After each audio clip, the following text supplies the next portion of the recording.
Muy buenas tardes, queridos hermanos. El Señor les bendiga muy ricamente. Es para mí una vez más un placer el poder estar con todos ustedes en directo desde el Centro Evangélico Vida Nueva. Aquí estamos en las Islas Canarias emitiendo este tiempo de reflexión, este tiempo de estudio bíblico para todos los que se quieran conectar a lo largo de la tarde. Nosotros en principio lo que estamos haciendo es dar respuestas bíblicas a todas las preguntas que ustedes cada día nos mandan. Estas preguntas, a las cuales voy a intentar responder en el día de hoy, la mayoría de ellas las hicieron ustedes en el día de ayer, pero lógicamente por cuestiones de tiempo no pude responder a todas las preguntas. Entonces lo que estamos haciendo es responder generalmente a las preguntas que recibimos el día anterior. Todas las preguntas que se reciban hoy, Dios mediante, se responderán el día lunes y así sucesivamente. Este tiempo de reflexionar, de meditar, de escudriñar las Escrituras, lo vamos a tener todos los días durante este tiempo de confinamiento en principio, de lunes a viernes a esta misma hora, ¿de acuerdo? Así es que una vez más, gracias queridos hermanos a todos los que están conectados, a todos los que en esta tarde se irán uniendo a este tiempo. Y vamos a pedir la bendición de Dios, vamos a pedir que en esta tarde Él nos dirija y que todo lo que hablemos y todo lo que vamos a compartir pues sea de bendición para todos y para cada uno de nosotros, ¿de acuerdo? Así que vamos a orar. Padre Celestial, te doy muchísimas gracias en esta tarde por este privilegio que nos das una vez más de poder estar aquí reunidos a través de este medio. Te pido, Señor, que tú nos dirijas, que nos ilumines, que tu Espíritu Santo sea el que nos dé la palabra correcta, exacta, la palabra de sabiduría, para responder a todas y cada una de las preguntas que cada día nos llegan. Ponemos este tiempo en tus manos, nos encomendamos a ti y como siempre te damos toda la gloria y la honra en el nombre de Jesús. Amén y amén. Muy bien, hermanos, voy a comenzar ya a ir respondiendo a las preguntas que ustedes me hacían en el día de ayer. Una de las preguntas que hacían algunas personas es referente al tema de la Santa Cena. Si una persona que está en pecado, personas inconversas, personas que no están bien en orden delante del Señor, pueden participar del pan y del vino, de lo que llamamos la Santa Cena, la comunión. Bueno, esto es algo muy serio y lamentablemente algunos se lo toman a la ligera. El apóstol Pablo es muy claro cuando da una serie de instrucciones a la iglesia de Corinto y les dice que había hermanos en la congregación que estaban débiles, otros estaban enfermos y otros incluso habían muerto porque no estaban haciendo las cosas dignamente. Y yo creo que todo lo que hacemos a lo largo de nuestra vida, todo tiene que estar hecho con un orden, con una dignidad que glorifique siempre al Señor. Pero cuando nos acercamos a lo que llamamos la mesa del Señor, a participar del pan y del vino, pues dice la Biblia que tenemos que examinarnos, probarnos a nosotros mismos para que no comamos juicio, sino que lo que estamos haciendo, lo que estamos conmemorando, sea algo que glorifique a Dios y no que cause un mal testimonio y una piedra de tropiezo a muchas personas. Yo creo sinceramente, y ustedes mi opinión, yo se la voy a dar, que primeramente los inconversos no deben de participar del pan y del vino. Primeramente porque ellos no saben lo que están haciendo. En segundo lugar, porque para un inconverso el tomar el pan y el vino no representa absolutamente nada. Sin embargo, la Santa Cena es un momento para recordar, para reflexionar de una manera especial. No es que en otro tiempo no podamos hacerlo, pero en ese momento más que nunca estamos recordando la muerte de nuestro Señor Jesucristo, el cumplimiento de muchas profecías que durante mucho tiempo no se cumplieron y que en el Señor Jesucristo se cumplieron al pie de la letra. Estamos recordando su triunfo sobre la muerte, sobre el pecado, sobre Satanás, su resurrección, su segunda venida. Sí, estamos recordando cosas trascendentales en la vida de un cristiano, en la vida de una iglesia. Por lo tanto, dar la Santa Cena a personas que no han nacido de nuevo, que no han entendido el Evangelio, a mí me parece sinceramente un auténtico disparate. Como también darle lugar a personas que están viviendo en pecado, a personas que están viviendo en desorden, pues que participen de la Santa Cena como si nada. Yo creo que tiene que haber un respeto en la iglesia. Yo creo que tenemos que elevar el nivel de santidad de las congregaciones. Y este no es que sea un acto, vamos a ver, un acto mágico que nos haga mejores que los demás, pero es un momento de mucha reverencia, de mucho respeto. Y no se puede perder el respeto en la casa de Dios. Lamentablemente, en muchas iglesias el respeto pues no se ve por ninguna parte. Pero este es un momento muy solemne. Y yo sinceramente considero que ni a los inconversos, ni a las personas que andan desordenadamente, se les debe ofrecer el pan y el vino, sino que primeramente los inconversos acepten al Señor, entiendan el Evangelio, cumplan un mínimo de requisitos, que den un fruto digno de arrepentimiento. Los creyentes que por distintos motivos se han enfriado, se han apartado, han caído, etcétera, etcétera, que se pongan en línea con el Señor, que se reconcilien con el Señor, que se pongan bien, en orden, y luego pueden participar sin ningún problema. Esa es mi opinión. Ahora, puede ser que a lo mejor en alguna iglesia pues no tengan estas normas, pero bueno, nosotros intentamos que cuando la gente participa de la Santa Cena, pues lo hagamos lo mejor posible. No es que somos perfectos, ni mucho menos, pero por lo menos nos esforzamos en agradar y en honrar al Señor con nuestras vidas, ¿de acuerdo? Por otra parte, hay una pregunta que una persona hace y tiene que ver con la marca de la bestia.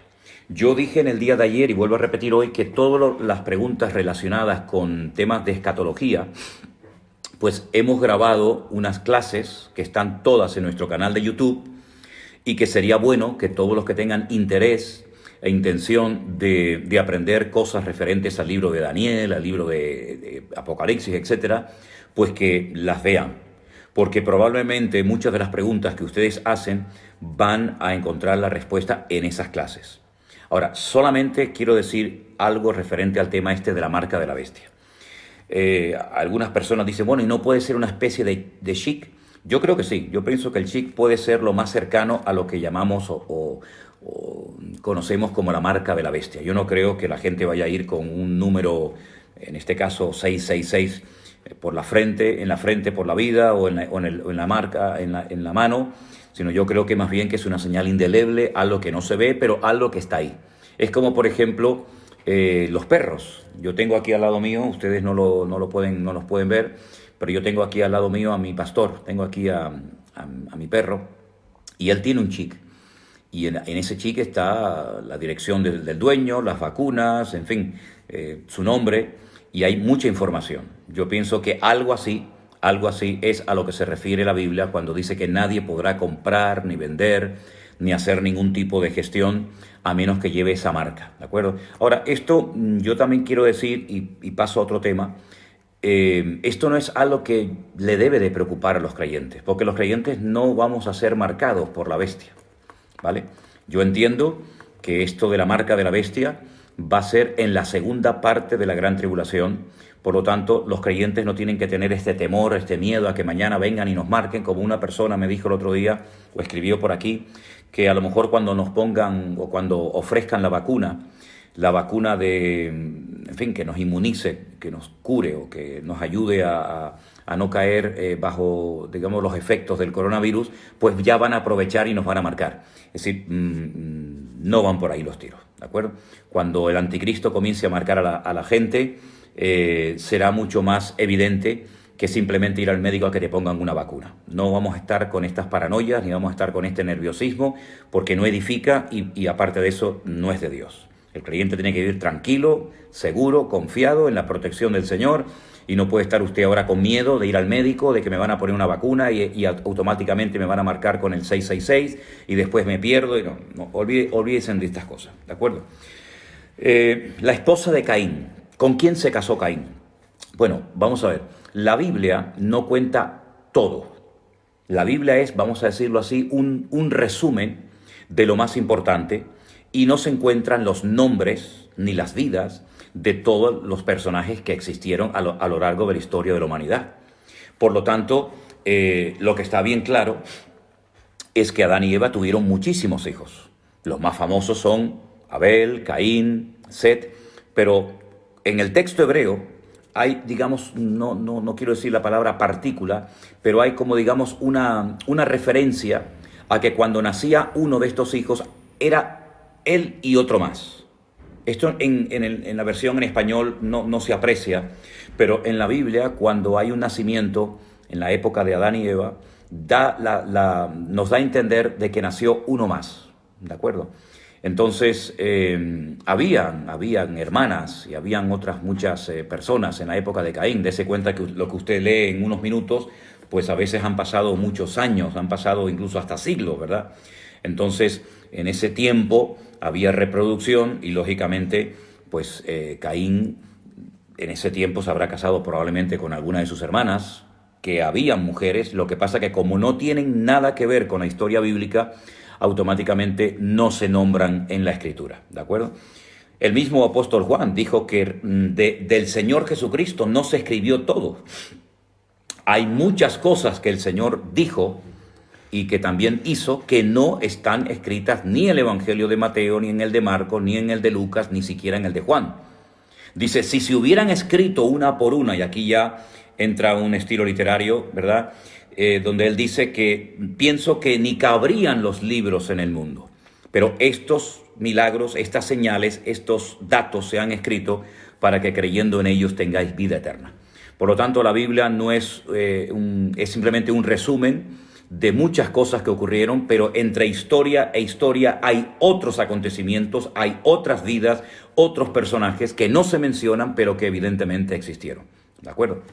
Bien, el Día del Pastor. Alguien preguntaba ayer si es correcto que en la iglesia se señale o se diga que tal día va a ser el Día del Pastor. ¿Qué opino yo? Bueno, yo en principio no tengo ningún problema en que se honre al pastor una vez al año. En nuestra iglesia no tenemos el Día del Pastor. No hay un día en el que se honre o se trate al pastor de una manera especial, porque yo no necesito que me honren durante un día al año, porque ahí me honran todos los días del año. Por lo tanto, yo no soy así mucho de fiestas y de reconocimientos y estas cosas, pero si hay iglesias que han decidido, como se tiene el Día de la Madre, o se tiene el Día de la Primavera, o se tiene el día de cualquier otro tema, si en una congregación deciden un día al año tener un detalle, reconocer a la figura del pastor y su esposa, pues yo no tengo ningún inconveniente. No es que vamos a caer en una idolatría, no vamos a idolatrar al pastor ni a nadie. Al Señor tu Dios adorarás y a Él solo servirás, pero yo no tengo ningún inconveniente en que a los pastores se le honre. Es más, yo pienso que en algunos momentos pues sería bueno por lo menos tener un detalle con las personas que pastorean las congregaciones. Me parece admirable y un gesto y una señal de respeto y de reconocimiento a unas personas que están dando su vida por la obra de Dios. Así que no tengo ningún inconveniente en que se le haga un regalo, en el que se le digan algunas palabras, hay algunos testimonios de personas que se hayan convertido o hayan sido bendecidas a través de su vida, de su testimonio, de su ejemplo, de sus predicaciones. Sinceramente no tengo nada en contra de eso, ¿vale? Si todo queda en eso, no en una adoración, no en una exaltación desmedida de la figura pastoral, pero en un reconocimiento. Dice la Biblia que al que honra, honra, y al que respeto, respeto. ¿De acuerdo? Me preguntan también por el libro de Enoc. Bueno, el libro de Enoc no está en la Biblia, en ninguna Biblia. En ninguna Biblia, digamos, de las que ustedes conocen. Pero me consta que los cristianos coptos, etíopes, sí tienen el libro de Enoc en sus Biblias. Algunos dijeron que no lo añadieron porque era demasiado mesiánico. Hay una referencia a las profecías o a la profecía que dio Enoc en la carta de Judas. Ustedes pueden ver en la carta de Judas, dice la Biblia, que él profetizó y él vio venir al Señor en sus santas decenas de millares. No se preocupen si el libro de Enoc no está en la Biblia, con los que hay es más que suficiente. Algunos creyentes ni siquiera han terminado de leer el Nuevo Testamento como para preocuparse ahora por el libro de Enoc. ¿Vale? Pasa que el ser humano, permítanme ustedes con todo mi respeto les digo, tiene la tendencia de estar siempre preocupado por lo que no dice la Biblia en vez de ocuparse por lo que sí dice la Biblia. Entonces, el libro de Enoc, pues me parece que se puede descargar de internet. Entonces usted lo puede leer con en fin, con toda libertad, no le va a pasar nada, no se vaya al infierno por querer leer y descargarse de internet el libro de Enoc, pero si no está en la Biblia es porque el Señor no permitió que estuviera en su palabra. Porque al fin y al cabo, la palabra de quién es el Señor. El Señor quiso que su palabra fuera esta, y si no hay cosas que a lo mejor a ustedes o a algunos de ustedes les interesaría tanto que estuvieran, es porque el Señor es sabio y sabe perfectamente que hay cosas que convienen y cosas que no convienen. Lo que sí recomiendo es que se lean del Génesis hasta el Apocalipsis. Y ya con eso tienen más que suficiente. Y les aseguro que si van a estudiar en profundidad la palabra del Señor, nos harán falta 10.000 vidas. 10.000 vidas para comenzar a profundizar libro por libro, palabra por palabra de la Biblia. Así que esto es lo referente a lo que yo puedo decir del libro de Enoc. ¿De acuerdo? ¿Qué pasó con Cristo de los 12 a los 30 años? Yo dije en cierta ocasión que yo, como todo pastor, tiene la responsabilidad de dar respuestas a lo que dice la Biblia cuando la gente le pregunta. Hay un versículo muy bonito que dice: estad siempre preparados para presentar defensa con mansedumbre y reverencia ante todo aquel que demande razón de la esperanza que hay en vosotros. Si usted me pregunta cosas referentes a la Biblia, yo tengo la responsabilidad, siento que mi deber es leerlas, estudiarlas y de alguna manera compartirlas lo mejor que pueda. Pero cuando me hacen preguntas cuya respuesta no está en la Biblia, pues entramos en especulaciones y entramos en opiniones personales que al fin y al cabo es lo de menos. Yo pienso que el Señor Jesucristo esperó hasta que el Padre le dijera ahora. Él no improvisaba, él sabía perfectamente cuál era el plan del Padre para su vida y él sabía perfectamente que tenía que esperar, ¿sí? Hay muchos que se precipitan, hay muchos que se enfadan a lo mejor con el pastor de su iglesia, se marchan, alquilan un local, se ponen una chaqueta y una corbata, ponen un cartel que pone fuera Iglesia Evangélica no sé qué, y ya automáticamente se autoproclaman pastores. No se someten a nadie, no están dispuestos a esperar, se ponen bajo la cobertura de ministerios que están a miles de kilómetros de distancia, que verdaderamente pues le dan cobertura a todo el mundo. Entonces hay que aprender a esperar, hay que aprender a someterse, ¿saben? Y el Señor Jesucristo es un ejemplo perfecto de sometimiento a la voluntad del Padre. Él seguramente se estuvo preparando. Además, ustedes imagínense con lo que iba a decir el Señor, con las enseñanzas profundas y revolucionarias que iba a traer el Señor, como para que salga un niño a la calle de 10 o 12 años predicando el Evangelio del Señor Jesucristo. No le iban a hacer caso. Me da mucha pena y mucha tristeza cuando se pone a los niños en un púlpito a predicarle a iglesias de adultos. Yo creo que todo tiene un tiempo en la vida. Hay un tiempo para ser niño, hay un tiempo para ser adolescente, hay un tiempo para todo en la vida. Y el Señor Jesucristo esperó el momento idóneo y ni un día antes ni un día después. Él no se adelantó, él no llegó tarde y con 3 años de ministerio, desde los 30 hasta los 33, hizo y dijo todo lo que el Padre le había pedido que hiciera y dijera. Por lo tanto, no tenemos información bíblica, salvo aquel acontecimiento cuando tenía 12 años, que se quedó en el templo y después sus padres tuvieron que ir a buscarlo. Luego también tenemos cuando fue al templo para ser presentado, ¿verdad? Cuando oraron por él, y ya la historia guarda silencio. Si la historia guarda silencio, no nos preocupemos por lo que la Biblia no dice de Jesús desde los 12 a los 30 años. Vuelvo a decir lo que dije anteriormente. Vamos a ocuparnos en lo que dice la Biblia desde los 30 a los 33 y lo que no dice la Biblia del resto de su vida, no nos preocupemos. No estemos preocupados por lo que la Biblia no dice. Bastante tenemos con lo que la Biblia dice. Espíritu, alma y cuerpo. Primera de Tesalonicenses, capítulo 5, verso 23. Dice que todo vuestro ser esté guardado irreprensiblemente hasta la aparición de nuestro Señor Jesucristo. Espíritu, alma y cuerpo. ¿Cuál es la diferencia? El cuerpo es, digamos, el estuche, ¿verdad? Aquí tenemos el vaso de agua, digamos que sería el cuerpo. Lo que hay dentro es el alma y es el espíritu. El alma es la vida, es nefesh, y el ruach es el espíritu. El espíritu es lo que conecta al hombre con su creador. Ese espíritu quedó desconectado cuando Adán y Eva pecaron en el jardín del Edén, ¿vale? El alma es la vida. El cuerpo es el estuche o el recipiente donde están el espíritu y el alma. Cuando se separa el alma del cuerpo, el cuerpo muere. El cuerpo se desintegra, el cuerpo se hace polvo, vuelve a la tierra de donde procede, ¿verdad? Pero el espíritu vuelve a Dios. El espíritu es lo que hace que el hombre pueda experimentar el nuevo nacimiento. Pablo dijo en una de sus muchas epístolas: Él os dio vida a vosotros cuando estabais muertos. Muertos, sí, muertos espiritualmente. Hay gente que camina por las calles, ustedes los ven que hablan, son famosos, salen en la televisión, son deportistas, son artistas, pero si no tienen a Cristo en su corazón, su espíritu está muerto. Son muertos vivientes. Físicamente tienen vida, pero espiritualmente están muertos porque están desconectados del Creador.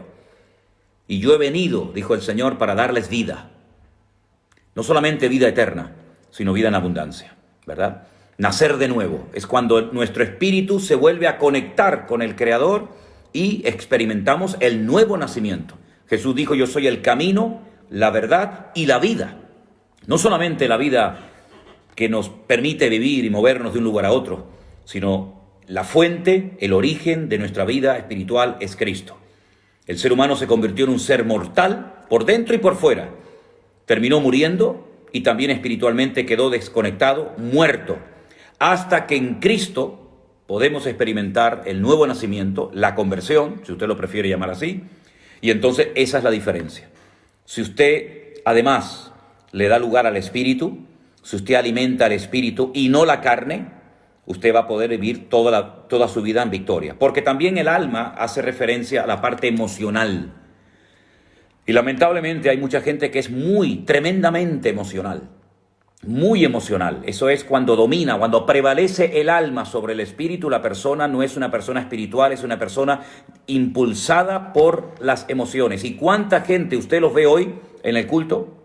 Saltando, levantando las manos, diciendo: gloria a Dios, aleluya, quiero servir al Señor. Y a la semana siguiente, o ese mismo día, cuando termine ese culto, por la más mínima cosa se le fue toda la bendición. Es el emocionalismo puro.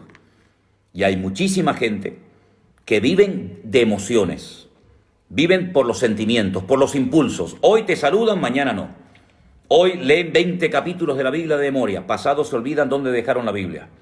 Hoy son capaces de ir por el mundo entero, por toda la isla, por todos los países del mundo, predicando el Evangelio y haciendo cualquier cosa para extender el reino de Dios. La próxima semana, por cualquier motivo absurdo y ridículo, es capaz de quedarse en su casa y comenzar a darle lugar a malos pensamientos, que no me aman, que no me entienden, que la tienen tomada conmigo. Son el emocionalismo puro y duro. Eso todo se debe al dominio cuando prevalece el alma sobre la vida de la persona. Lo que tenemos que alimentar no son las emociones, no son los sentimientos, que son pasajeros, que son efímeros. Lo que tenemos que alimentar es la parte espiritual. ¿Y cómo se alimenta eso? ¿Cómo se fortalece la parte espiritual? Con la palabra de Dios. Con la palabra de Dios, con el trato de Dios, con el Espíritu Santo morando en nuestros corazones, dejándolo obrar, dejándolo cambiar, meterse en todas y cada una de las áreas de nuestra vida. Así es como se fortalece la parte espiritual, ¿eh? Esto, digamos, a grandes rasgos. La Biblia dice que tenemos que ser llenos del Espíritu, no llenos de emociones, no llenos de sensaciones, de acumular una serie de experiencias. Y parece que algunos cristianos lo que quieren es tener en su currículum muchas experiencias. Pero usted lo que tiene que tener es mucho encuentro, mucho tiempo con el Señor, porque conociendo al Señor usted va a poder crecer, usted va a poder madurar, usted va a poder superar pues esos altibajos que muchas veces prevalecen y dominan sobre los seres humanos y lamentablemente también sobre muchos creyentes, ¿de acuerdo?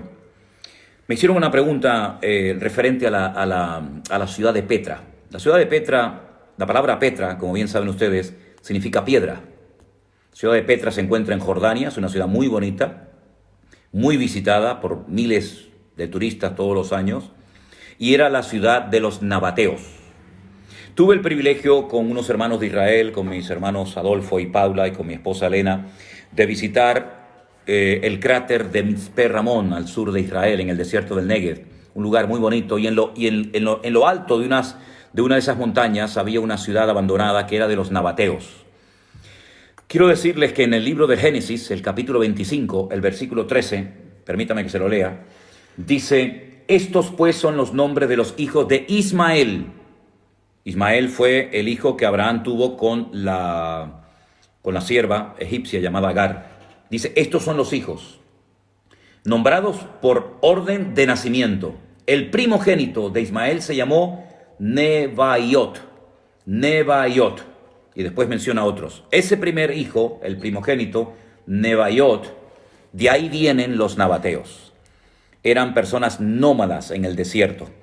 Ellos vendían la riqueza, digamos, el producto más conocido de los nabateos, dentro de otras muchas cosas, era el incienso.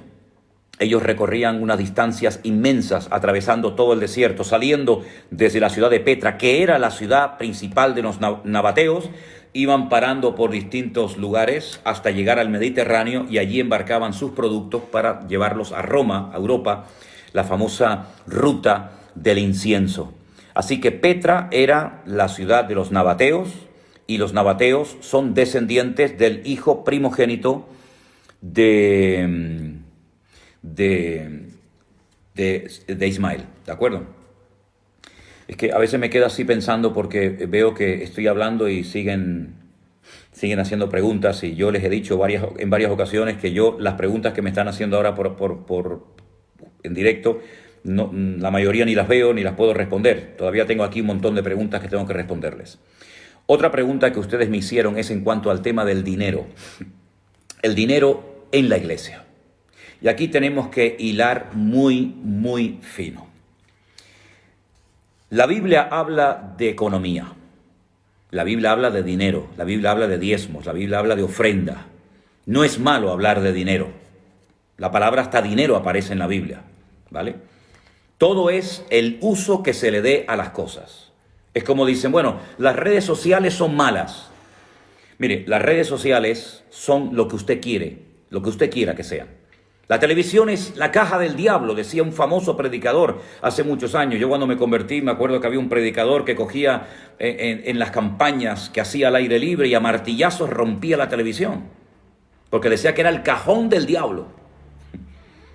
Es curioso que ese famoso predicador, años más tarde, pedía ofrendas para poder sostener su canal de televisión y sus programas. Entonces, ¿qué quedamos? Es el cajón del diablo y ahora porque tú lo usas ya no es el cajón del diablo. Vamos a ver. Vamos a ser un poquito maduros y un poquito serios en todo esto. ¿Se puede hablar en la iglesia de dinero? Claro que sí. Claro que sí. ¿Por qué no se puede hablar de dinero en la iglesia? ¿Cómo pagamos los alquileres? ¿Cómo pagamos la luz? ¿Cómo pagamos el agua? Esta internet que yo estoy utilizando en este momento, ¿quién paga esta conexión de internet? ¿Quién compró estos ordenadores, estas computadoras que tengo aquí a mis espaldas para poder transmitir los cultos? Esta mesa de sonido que tengo aquí a mis espaldas. Esas pantallas que tenemos en el fondo para que los hermanos puedan tener las letras y cantar. ¿Cómo se compra todo eso? Eso se compra con dinero. Cuando hay una buena utilización, cuando hay una transparencia en el tema económico en la iglesia, no hay ningún problema. No hay ningún problema. Es una bendición cuando queremos comprar Biblias, cuando queremos ir al supermercado para comprar comida para nuestras familias.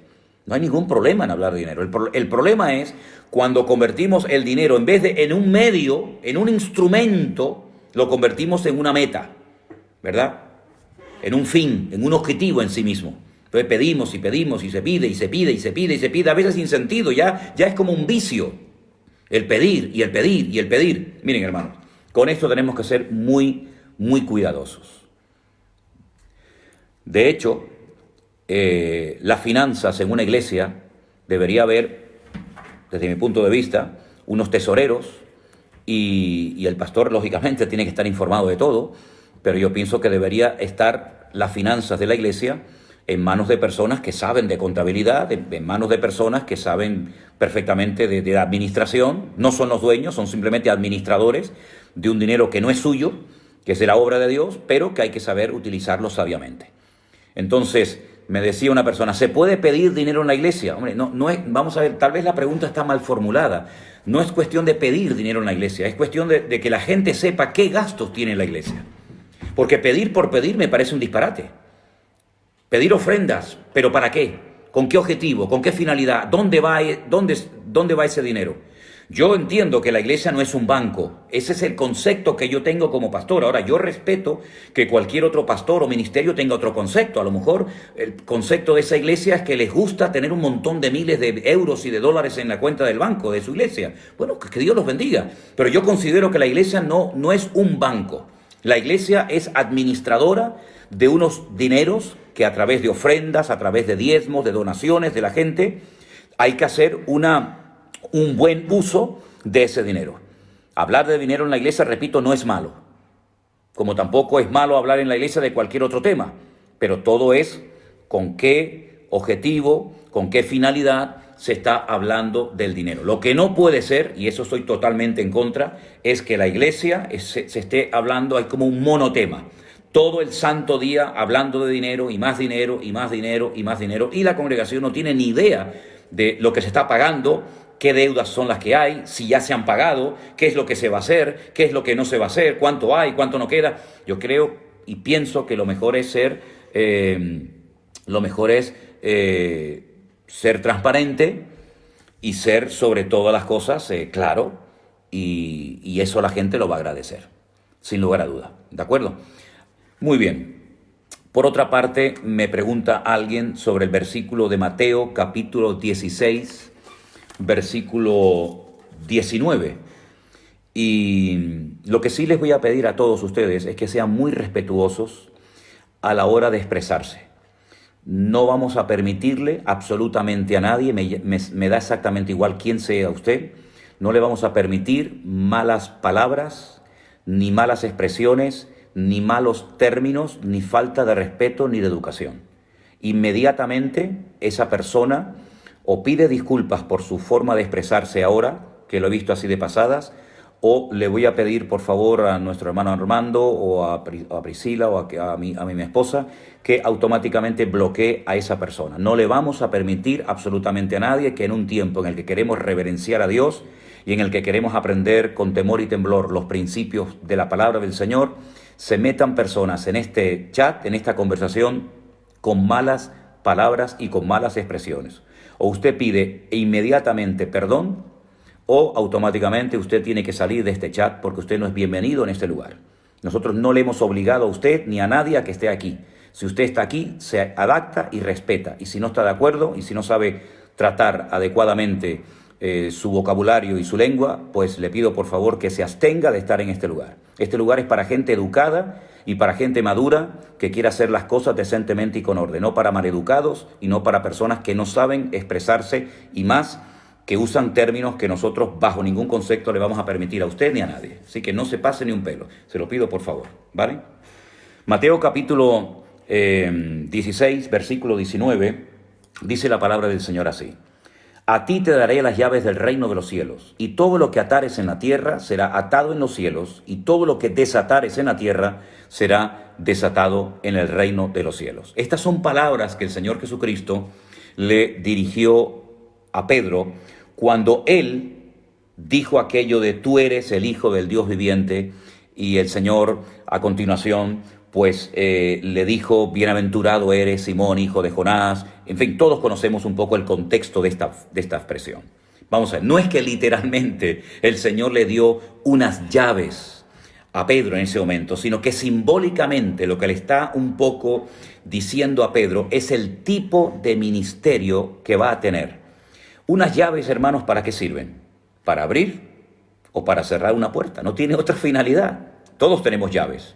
Yo muchas veces las he perdido y gracias al Señor en algunas ocasiones me han aparecido y en otros momentos las he perdido.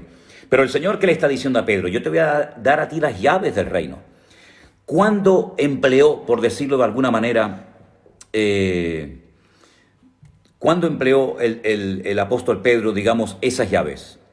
Pues cuando las utilizó fue cuando fue a la casa de Cornelio y por primera vez se le predica el evangelio a los gentiles. Cornelio era un centurión romano, un gentil, ¿vale? Entonces, cuando él predica el evangelio, él abre la puerta para que los gentiles que no conocían la palabra de Dios tengan la posibilidad de incorporarse al reino de Dios. ¿Se da cuenta? Entonces, eso es lo que significa que el Señor le daría a Pedro las llaves, que el Señor le daría la posibilidad de abrirle la puerta a otras personas para que pudieran entrar y conocer el evangelio del Señor Jesucristo. ¿De acuerdo? Ahora bien, en cuanto a lo de atar y desatar, vamos a sustituir esa expresión y vamos a poner permitir o no permitir.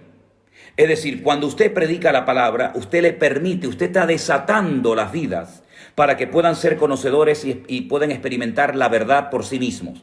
Cuando usted no abre su boca, usted cierra la puerta y usted está impidiendo que otras almas sean libres de la esclavitud en la cual viven y puedan verdaderamente ser libres e experimentar el gozo de la salvación. ¿Se da cuenta? Entonces, esto es más o menos lo que significa que a ti te doy las llaves, te voy a dar la posibilidad de abrir el mundo gentil para que acepten y conozcan el evangelio y la verdad, y al mismo tiempo para que las almas puedan ser libres, y si no lo haces, van a seguir atadas. No es que tengamos un poder sobrenatural para decirle a Dios lo que tiene que hacer o lo que no tiene que hacer, sino es permitir o no permitir. Cuando predicamos y hablamos, permitimos, se desatan las vidas, tienen la posibilidad de conocer el evangelio y ser libres. Cuando no lo hacemos, permanecen en sus ataduras y en sus opresiones. ¿De acuerdo? Espero que la respuesta le haya podido servir de algo. Veo que hay una media polémica por ahí metida, ¿no? Pero bueno, seguimos adelante. Quiero terminar este turno, esta ronda de preguntas, porque alguien me dice que el tema de la oración, el tema de la fe, el tema de las obras, si lo puedo explicar brevemente. Ok, mire, yo lo voy a decir. La oración es una herramienta tremendamente poderosa que el Señor le ha dado a sus hijos para que en cualquier momento puedan tener comunión y puedan tener contacto con el Señor cuantas veces quieran. La oración es el cordón umbilical, si me permite la expresión, ¿sí? Del creyente con su Creador, ¿vale? La fe y las obras no están reñidas. No hay una polémica entre Pablo y entre Santiago. Yo sé que en el capítulo 2 de la epístola a Santiago parece como que Santiago dice una cosa y Pablo dice otra. No, para nada. Vamos a ver, vamos a poner cada cosa en su sitio. La fe es lo primero y el resultado de la fe son las obras. Es como la semilla y a partir de que esa semilla germina y brota, automáticamente hay un fruto, hay unos resultados. Por gracia sois salvos. Cito Efesios 2:8. Por gracia sois salvos. Por medio de la fe. Si la gracia, por medio de la fe, ¿verdad? Por gracia sois salvos. Por medio de la fe sois salvos. No por obras para que nadie se gloríe. Entonces, ¿dónde quedan las obras? Las obras son el resultado de una fe genuina, depositada y puesta en las manos del Señor. Es imposible que un creyente viva toda su vida sin frutos, sin obras, sin un resultado evidente y palpable de la fe que dice tener en el Señor. Entonces, la fe no es simplemente un conocimiento intelectual de una serie de cosas de la Biblia. La fe es práctica. La fe no es puramente teórica, no es simplemente creer en un conjunto de verdades, sino que es mucho más que eso. Es una vida práctica. Es una vida donde habrá momentos para ayudar al necesitado. Habrá momentos para actuar en consecuencia. Y entonces si la fe no actúa en consecuencia, no produce unos resultados, automáticamente esa fe está muerta. Esa fe no sirve absolutamente para nada. Es una fe basada única y exclusivamente en una teoría. Y por eso la fe y las obras van de la mano. Como dije el otro día, ¿cuál es la pierna más importante? ¿La derecha o la izquierda? Las dos son importantes. ¿Cuál es más importante? ¿El pulmón derecho o el pulmón izquierdo? Ambos trabajan, ambos se complementan. La fe sin obras está muerta, pero las obras sin fe, pues son simplemente acciones que hacemos, pero acciones que a veces pueden producir orgullo. Acciones que a veces lo que levantan es el ego de la persona. Y las obras que hacemos no son para salir en la fotografía, no son para que nos den el premio Nobel de la Paz. Las obras que hacemos son para glorificar a Dios y levantar en alto su nombre. De lo contrario, ya podemos arrepentirnos de lo que la Biblia llama obras muertas. ¿Ok? Entonces, no hay una discrepancia, no hay una polémica entre uno y otro, sino que ambos se complementan. ¿De acuerdo? Muy bien. Bueno, hermanos, y estas eran las preguntas que yo tenía. La próxima semana hablaremos de distintos tipos de oración, porque hay un amigo nuestro, un pastor, que me ha pedido si podemos hablar un poquito acerca de los distintos tipos de oración, que los hay. Por supuesto que hay distintos tipos de oración. Y basándonos en que la oración eficaz, no simplemente dice la oración, cuidado, la oración eficaz del justo puede mucho. ¿Cuáles son las características o los requisitos indispensables de una de una oración eficaz? Los veremos a partir de la próxima semana. Yo les recuerdo que los sábados y los domingos no tenemos este encuentro, no tenemos esta clase, sino que es de lunes a viernes. Entonces, la próxima vez que nos veamos a las 6 de la tarde, Dios mediante, va a ser el día lunes y hablaremos, ya digo, una de las cosas que les adelanto, los distintos tipos de oración, ¿de acuerdo? Muy bien, hermanos, pues que el Señor les bendiga. Espero que todos hayan pasado un rato no solamente entretenido, sino edificante, porque aquí no se trata de entretener, porque como ustedes comprenderán, yo no estoy aquí para entretenerles, yo estoy aquí para enseñar la palabra. Y me alegro mucho cuando hay personas que atienden, cuando hay personas con hambre y con deseo genuino de aprender la palabra del Señor. Y bueno, siempre ustedes saben que pueden haber personas que a lo mejor se cuelan o que a lo mejor personas no se comportan como se deberían de comportar, pero no se preocupen por los pequeños detalles que no van bajo ningún concepto a manchar el cuadro, no van bajo ningún concepto a perjudicar lo que el Señor en esta tarde nos ha hablado y nos ha enseñado. Toda la gloria, toda la honra es para el Señor. Les animo a seguir estudiando las Sagradas Escrituras. Cuanto más conozcamos las Escrituras, cuanto más conocimiento experimental tengamos con el Señor y cuanto más comunión tengamos con Él, pues más victoriosamente vamos a poder vivir y no vamos a ser seducidos ni engañados por nada ni por nadie.